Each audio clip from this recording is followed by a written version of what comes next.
Valpurģu nakts balle. Es nezinu, vai biju kādā skurbulī, bet dīvaini tas ļoti bija. Marihuānas sena rubulis un konjaks sens pa brīvu glāzēs lija.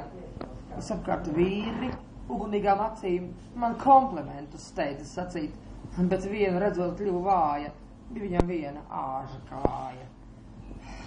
Šai trakā balles virpulī es tiku rauta, tas maržoja pēc īsta rauta, kad trešo kaņa glāzi zemē situ, pie manām kājām Belcebuls pats krita. Aiz viņa redzēju, bija Lucifers, kā vienmēr jauks. Bija viņa rokās aizmiršanās trauks.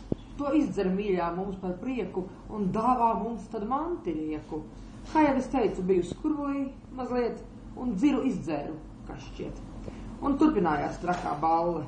No pleca zīdu norāva kāds velns un skūpstīta manu plecu tā, kā skūpsta karaļmeitu pasakā. Es gribēju vien aizmirsties tās kaujās, kā bizbiz mārīti, kad vējam ļaujas. Kāda uguns liesma skvēle, līdz ārprātām deg skūpstos mēle. Zūd viss acu priekšā zviļš, ak vai cik mīļš šis vēlns, cik mīļš. Te jūtu, labi nav. Man laikam jādzardē būs jau.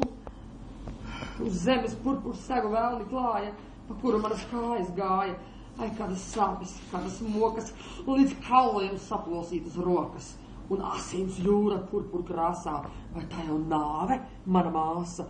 Bet re, bija baisās mokas galā, maz bērniņš nāca šajā malā. Jums viņu mīlēt, godināt un sveikt nav vairāk brīvu nekā man te.